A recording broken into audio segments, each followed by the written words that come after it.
बांग्लादेश की ढाका यूनिवर्सिटी में ग्रेटर बांग्लादेश का मैप दिखाया गया, जिसको सल्तनत ए बांग्ला कहा जा रहा है। और जिस एनजीओ के द्वारा इस मैप को दिखाया गया है वो टर्किश बैक्ड एक एनजीओ है, जिसमें ये दिखाया गया है कि भारत का नॉर्थ ईस्ट और म्यांमार का भी काफ़ी हिस्सा इसमें शामिल है। ये एक तरह से जो बांग्लादेश का युवा है उसको भड़काने की कोशिश की जा रही है सीधे सीधे तौर पर, क्योंकि अगर उनके दिमाग में ऐसी छाप छप जाएगी तो आगे चलकर वो भी ऐसी ही डिमांड करनी शुरू कर देंगे, जिससे भारत और बांग्लादेश के बीच में रिलेशन खराब होते रहेंगे। इवन बांग्लादेश के जो केयर टेकर प्राइम मिनिस्टर हैं मोहम्मद यूनुस, ये भी जब चाइना में गए तब वहां पर जाकर भारत के खिलाफ इनके कई तरह के कमेंट सामने आए। इनका कहना था कि जो भारत का नॉर्थ ईस्ट है वो एक लैंडलॉक्ड कंट्री है और अगर इनको समुद्र का एक्सेस चाहिए तो बांग्लादेश के रास्ते से ही हो सकता है। और बांग्लादेश ने खुद को only guardian of the ocean कहा था। ये एक तरह से चाइना को ऑफर कर रहे थे कि बांग्लादेश में अपनी इकोनॉमिक एक्टिविटीज को बढ़ाएं, जिससे जो चाइना के डीप इंटरेस्ट हैं वो भी फुलफिल हो सकें, क्योंकि चाइना तो पहले ही मौके की तलाश में रहता है।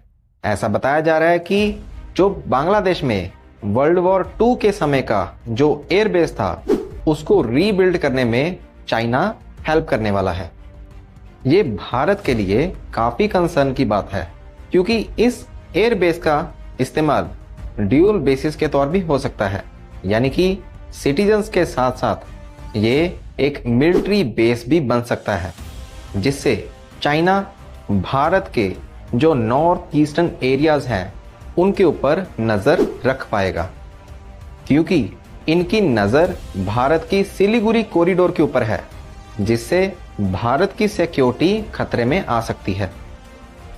जब भारत और पाकिस्तान के बीच में टेंशन का माहौल चल रहा था उस समय भी बांग्लादेश के एक रिटायर्ड आर्मी जनरल की तरफ से ये कहा जा रहा था कि जब भारत उलझ जाएगा पूरी तरह से पाकिस्तान के साथ, उस समय बांग्लादेश भारत के नॉर्थ ईस्ट के ऊपर कब्जा कर ले, यानी कि इनकी मंशा भारत की नॉर्थ ईस्टर्न स्टेट्स को लेकर ठीक बिल्कुल नहीं है।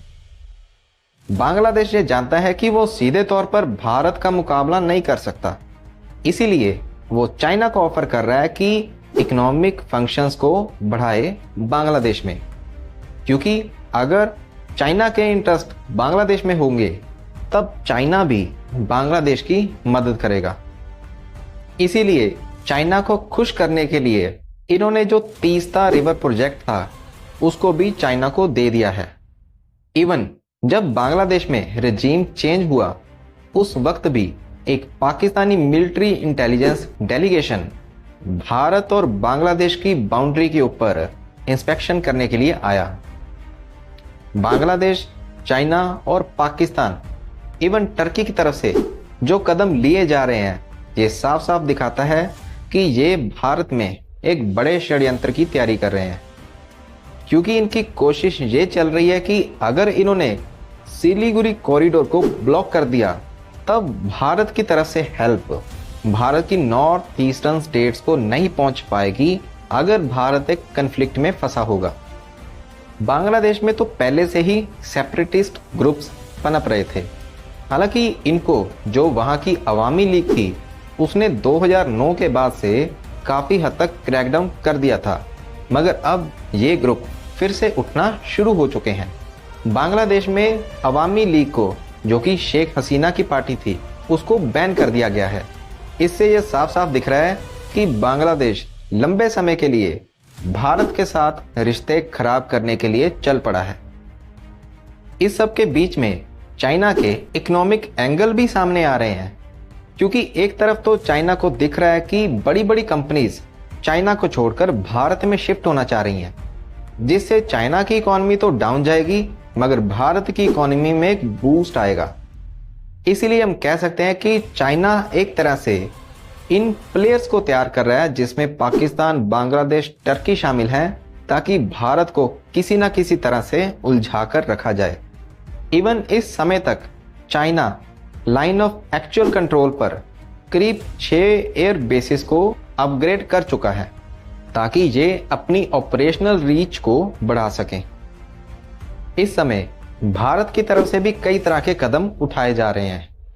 एक तो सिलीगुड़ी कॉरिडोर के पास ही भारत ने एक तीस्ता प्रहार एक्सरसाइज की है, जिसमें भारत अपनी तरफ से इस एक्सरसाइज में ये दिखा रहा है कि जब बारिश का मौसम भी हो उस वक्त भी टैंक किस तरह से ऑपरेट कर पाएंगे, ये भी इसमें दिखाया जा रहा है ताकि इस एरिया को कैसे प्रोटेक्ट किया जा सके। इसके लिए भारत भी दिख रहा है कि कमर कस चुका है। मिनिस्ट्री ऑफ होम अफेयर्स की तरफ से हर स्टेट और यूनियन टेरिटरी को 30 दिन का समय दिया गया है कि वो अपने एरिया में पहचान करें कि कौन से लोग इलीगली भारत में रह रहे हैं ताकि उनको डिपोर्ट किया जा सके जहां से भी वो आए हैं। सिलीगुड़ी कॉरिडोर को प्रोटेक्ट करना भारत की सुप्रीम प्रायोरिटी होनी चाहिए। इसके लिए इस समय हम बांग्लादेश के ऊपर निर्भर नहीं रह सकते।